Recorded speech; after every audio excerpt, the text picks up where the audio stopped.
5 माह के मुज़ाकरात रंग ले आए। पाकिस्तान और IMF के साथ $3 अरब के स्टाफ लेवल मुआहदे पर दस्तखत हो गए। वज़ीर आज़म शहबाज शरीफ कहते हैं अल्लाह ताला का शुक्र है मुल्क डिफॉल्ट के खतरे से बच गया। अवाम को मजीद बोझ उठाना होगा, सबसे ज्यादा बोझ अशराफिया पर पड़ेगा। न्यूज़ कॉन्फ्रेंस में बोले कि खुदा की कसम जिंदगी गुजारने का ये तरीका नहीं, सबको मिलकर कोशिश करना होगी कि ये हमारा IMF से आखिरी कर्ज हो।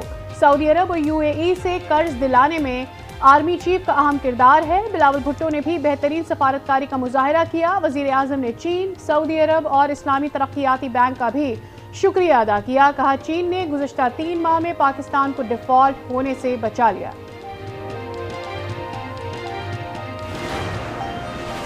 मुद्दत पूरी होते ही हुकूमत छोड़ देंगे। इलेक्शन की तारीख का ऐलान इलेक्शन कमीशन का काम है। मुल्क पर धांधली से PTI हुकूमत को मुसल्लत किया गया। पिछली हुकूमत ने मईशत को तबाह बर्बाद कर दिया। IMF से मुआहदा करके तोड़ा, सस्ती LNG ना खरीदी, महंगी गंदम बाहर से मंगवाई। PTI हुकूमत पर वजीर आजम शहबाज शरीफ की तनकीद। कहा नवाज शरीफ ने जेलें भुगती लेकिन कभी बाल्टी नहीं पहनी। हमारी बहनों बेटियों को घसीटा गया लेकिन हम ना डरे ना दबे। हमने अदालतों से कोई रिलीफ नहीं मांगा। नवाज शरीफ इलाज के लिए बाहर गए हैं, जल्द वतन वापस आएंगे। वजीर आजम ने 9 मई का भी जिक्र किया और कहा 9 मई मुल्क की तारीख का स्याह तरीन दिन है।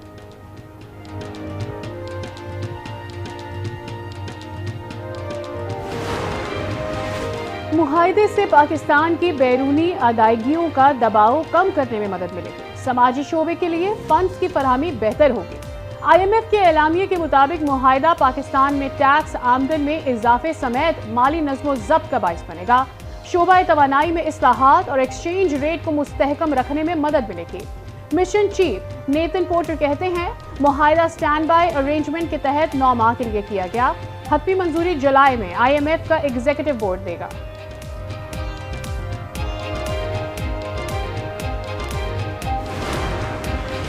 12 जुलाई को बोर्ड इजलास के बाद $1.1 अरब मिल जाएंगे। मुल्क कभी डिफॉल्ट नहीं करेगा। नवा जायजा हो जाता है तो 10वां नहीं होता। IMF से मुआहदा ना होता तो प्लान B मौजूद था। वजीर खजाना इसाक डार का इंकशाफ। न्यूज़ कॉन्फ्रेंस में बोले मुल्क तबाही की तरफ जा रहा था, रोने धोने से कुछ नहीं होगा, मुल्क को तरक्की की राह पर डालना होगा। पिछली हुकूमत ने मईशत को 47वें नंबर पर पहुंचाया, हमें एक बार फिर मुल्क की मईशत को 24वें नंबर पर लाएंगे। जान तोड़कर कोशिश कर रहे हैं। खराबियों के बावजूद बैरूनी कर्जों की वक्त पर अदायगी जारी है।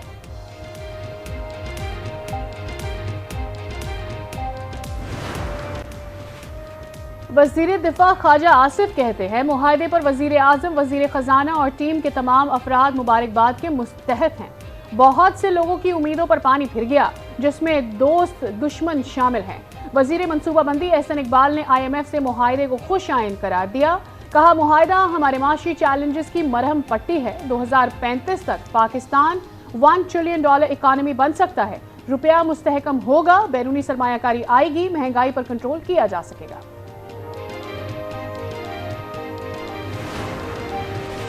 IMF से स्टाफ लेवल मुआहदे पर शेख रशीद का रद्द अमल। शेख रशीद कहते हैं IMF से क्या शराइत तय हुई अवाम को बताना होगा।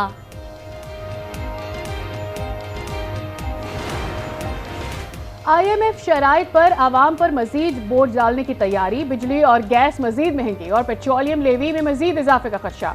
हुकूमत के पास पेट्रोल और डीजल में 10 रुपए तक इजाफे की गुंजाइश। जराए के मुताबिक बिजली के बुनियादी टैरिफ में 3 से 5 रुपए तक मजीद इजाफे का इम्कान। कीमत से मुतालिक फैसला विफाकी काबीना करेगी। गैस महंगी करने से मुतालिक फैसला भी जल्द मुतवक्के। ओगरा ने गैस औसत 50% तक महंगी करने का फैसला हुकूमत को भिजवा रखा है।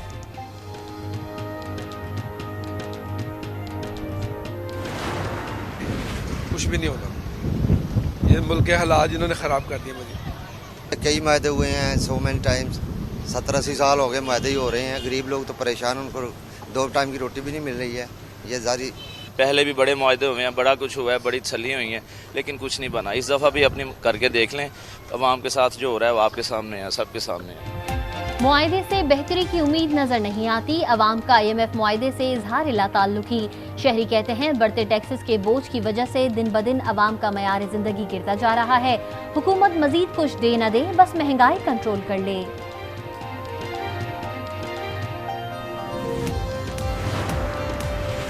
वजीर आजम शहबाज शरीफ 4 जुलाई को भारत की मेजबानी में SCO सरबराह इजलास में शिरकत करेंगे। शंघाई ताउन तंजीम के सरबराह इजलास में वीडियो लिंक के जरिए शरीक होंगे। सरबराह इजलास में इलाकाई और आलमी मामलात पर तबादला ख्याल किया जाएगा।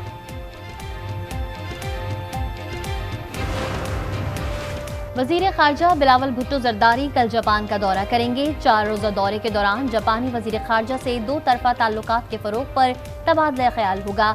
जापानी ताजरों और सरमायाकारों से खुसूसी मुलाकात करेंगे।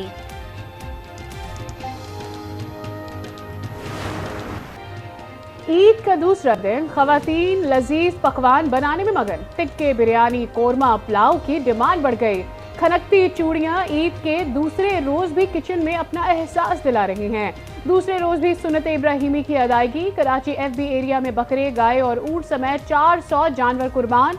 जो ईद के पहले दिन थे मेजबान, अब वो बनेंगे मेहमान। घरों में दावतों की तैयारियां, मेन्यू भी तैयार। चटपटे पकवान पर होंगे हाथ साफ। रात को बारबेक्यू पार्टी की भी है तैयारी।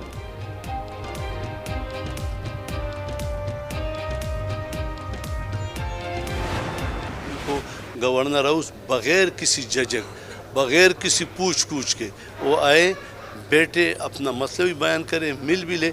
तो जब यहाँ से निकलते हैं ना, एक भाईचारे का, अच्छे माहौल का एक पैगाम लेके अपने अपने इलाकों में जाते हैं। खैबर पख्तूनख्वा के गवर्नर हाजी गुलाम अली का अवामी अंदाज। ईद के दूसरे रोज गवर्नर हाउस पेशावर अवाम के लिए खोल दिया। मकसद अपने और अवाम के दरमियान फासला खत्म करना है। कराची में सुन्नत इब्राहिमी की अदायगी के बाद बरवक्त सफाई का मिशन पूरा ना हो सका। इंतजामिया की सुस्त रवि और शहरियों की लापरवाही ने जगह जगह गंदगी के ढेर लगा दिए। हाफिज नईम कहते हैं, जमात इस्लामी ने रिकॉर्ड तादाद में खालें जमा की। कुछ लोग हमारे खिलाफ प्रोपेगेंडा कर रहे हैं। सिंध हुकूमत ने बल्दियाती निज़ाम पर कब्जे के लिए अथॉरिटीज बनाई। ये खुद करप्शन और नाअहली का बाइस है।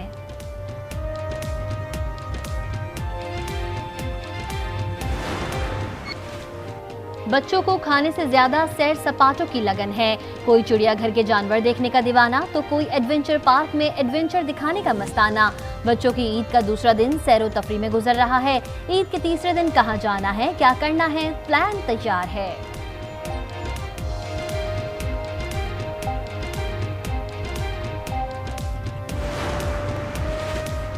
ईद पर मौसम मेहरबान। मुल्क के बेशतर मुकामात पर बारिश से मौसम सुहाना। कहीं बारिश तो कहीं काले बादल। शहरियों के चेहरे भी खिल उठे। कराची में भी आज बारिश की पेशगोई।